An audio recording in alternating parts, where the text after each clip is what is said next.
Shalom, loved ones. My name is Troy Cady, and I invite you to join me now as I offer midday prayers with PlayWell communities. PlayWell is a faith network of those who are learning to live by the unforced rhythms of grace. To help us keep time to the rhythm of God's heartbeat and the movement of God's love, we like to pause to pray at various times throughout the day when we are able. Yesterday was Martin Luther King Jr. Day here in the United States, and I missed the opportunity to dedicate a time of prayer in honor of his memory. And so I figure better late than never. So today, to honor the life and the legacy of Dr. Martin Luther King Jr. and his tireless work for civil rights here in the United States and all over the world indeed, I would like to read an excerpt from the lecture he gave when he received the Nobel Prize for Peace. Well, with that, let's get ready.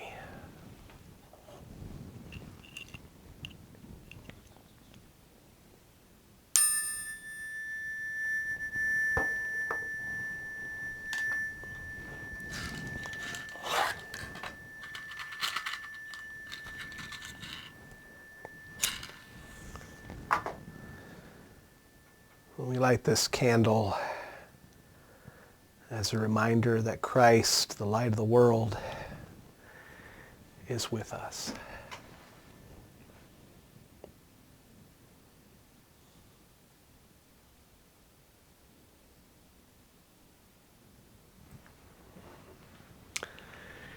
Hear the words of Jesus from Matthew chapter 11 as translated by Eugene Peterson in the Message. Jesus says, "Come to me, get away with me, and you'll recover your life. Learn the unforced rhythms of grace."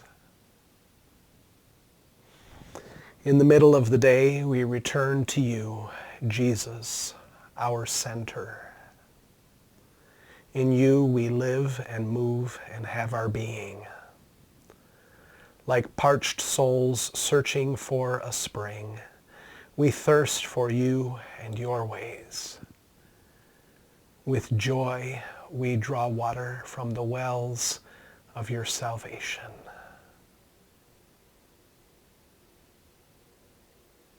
I invite you to take some moments of silence now just to rest in God's presence. Just be with the I am.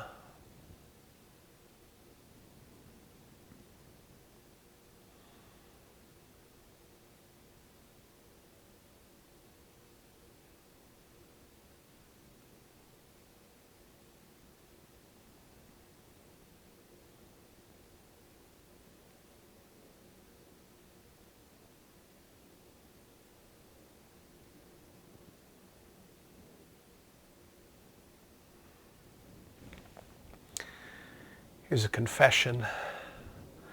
After each line, I'll leave a little pause so that you can make this confession your own.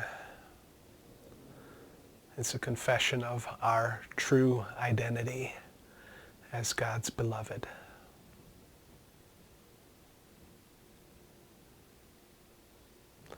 I believe that I am God's beloved child.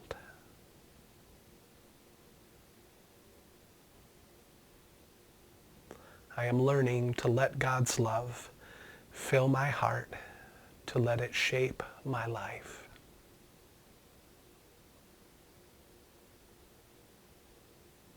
So I may be just who God has made me to be, nothing more and nothing less.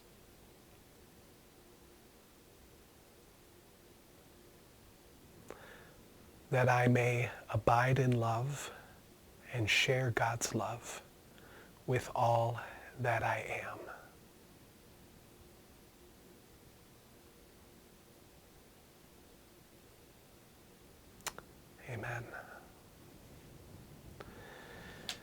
In honor of the life and legacy of Dr. Martin Luther King Jr., I would like to read today some excerpts from the lecture that he gave when he accepted the Nobel Peace Prize. This evening, I would like to use this lofty and historic platform to discuss what appears to me to be the most pressing problem confronting mankind today. Modern man has brought this whole world to an awe-inspiring threshold of the future. He has reached new and astonishing peaks of scientific success. He has produced machines that think and instruments that peer into the unfathomable ranges of interstellar space. He has built gigantic bridges to span the seas and gargantuan buildings to kiss the skies. His airplanes and spaceships have dwarfed distance, placed time in chains, and carved highways through the stratosphere. This is a dazzling picture of modern man's scientific and technological progress. Yet, in spite of these spectacular strides in science and technology, and still unlimited ones to come, something basic is missing. There is a sort of poverty of the spirit, which stands in glaring contrast to our scientific and technological abundance. The richer we have become materially, the poorer we have become morally and spiritually. We have learned to fly the air like birds and swim the sea like fish, but we have not learned the simple art of living together as brothers and sisters. Every man lives in two realms, the internal and the external. The internal is that realm of spiritual ends expressed in art, literature, morals, and religion. The external is that complex of devices, techniques, mechanisms, and instrumentalities by means of which we live. Our problem today is that we have allowed the internal to become lost in the external. We have allowed the means by which we live to outdistance the ends for which we live. So much of modern life can be summarized in that arresting dictum of the poet Thoreau: improved means to an unimproved end. This is the serious predicament, the deep and haunting problem confronting modern man. If we are to survive today, our moral and spiritual lag must be eliminated. Enlarged material powers spell enlarged peril if there is not proportionate growth of the soul. When the without of man's nature subjugates the within, dark storm clouds begin to form in the world. I invite you in the silence that follows now to form a prayer as a response to those prophetic and challenging words by Martin Luther King Jr.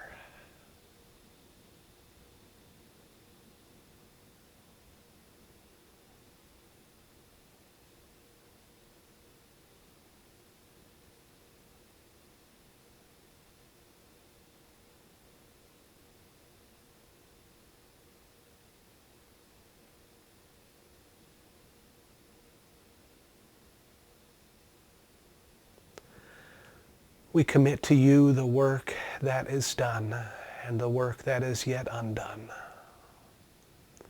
May your beauty rest upon us, Lady Wisdom. We trust you will complete the incomplete. We believe you will finish what you started. May we meet you on the road with us, Brother Jesus. As we labor, be our resting place. Please make our work restful and our rest fruitful. May we remain present to your presence, Great Spirit.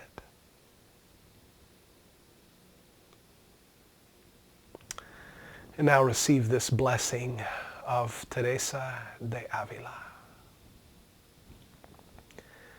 Let nothing disturb you, nothing affright you. All things are passing. God never changes. Patient endurance attains to all things. Whom God possesses, in nothing is wanting. Alone, God suffices. Amen. Well, thank you for joining me today in Midday Prayers with PlayWell Communities. I hope you have a good rest of the day, and may we all do what we can to be responsive to those words that we heard earlier from the prophet Martin Luther King Jr. Above all, be loved because you are beloved.